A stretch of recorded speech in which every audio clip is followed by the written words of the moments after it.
tapos na lang lahat ni Lord to. Diyos ko, tapos na yung talagang parang reyna ka ng lahat ng, ano, di ba, ng medium, ng media. Pero parang, you know, it's, sa akin, the bonuses are huge and incredibly wonderful. So, I accept them and I honor Him by doing my part. So, yung pamilya ko lang talaga, in the end, ang may iwan sa akin. I want to be there for my children and grandchildren. I want to make sure they're good human beings and good Christians. Kasi kung hindi, walang kwenta lahat ng na-achieve ko sa showbiz.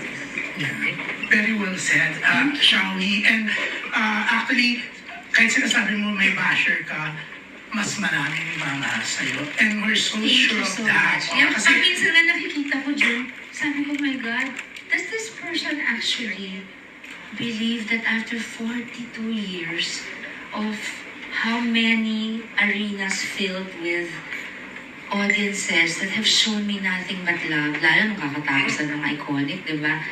After all this love that I have been receiving, all the achievements that God allowed me to have, everything, every accolade, every applause, lahat na lang.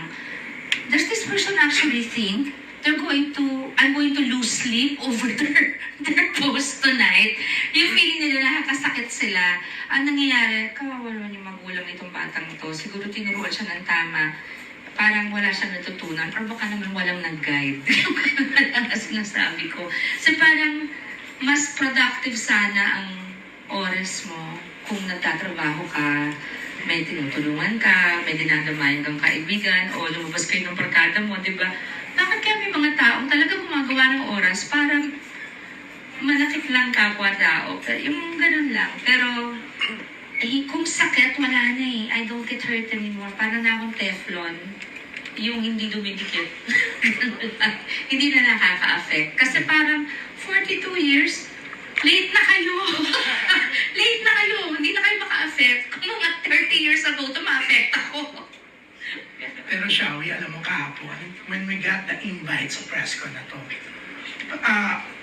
I'm sure lahat kami sumaya na makakasama ka namin today. Thank you, June. Kasi na-miss ko rin eh. Sobra kang mahal ng mga taga-showbiz, entertainment press. And syempre, congratulate kita, Shawi. Kasi eto, hindi na ako magtatawa. Sobrang bongga ng press ko na to. Isa to sa pinakamagandang press ko ng ABS-CBN. Totoo. Yung mga surprises na, di ba?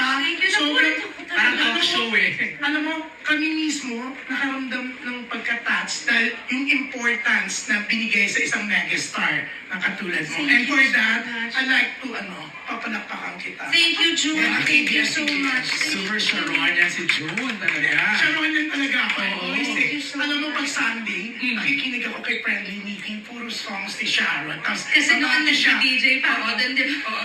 Babati siya. Magandang morning, Friendly Nikki.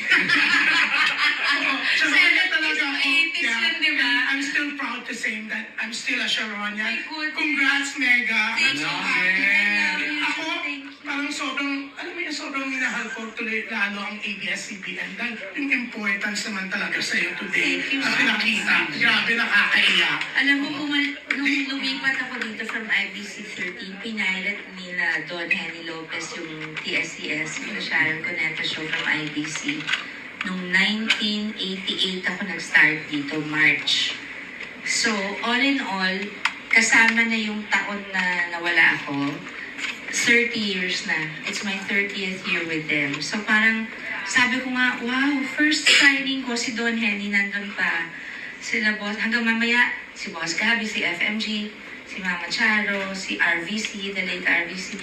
Mamaya, ngayon, iba na naman yung nadaanan ko na yung mga sets ng bosses. Nandito pa rin ako, yung mga boss namin. It's so touching na nandito pa rin ako na iba yung pamilya ko. Diba? Thank you so much. ABS-CBN, maraming salamat sa pagpapahalaga sa akin. Yes. Thank you, June. Maraming salamat.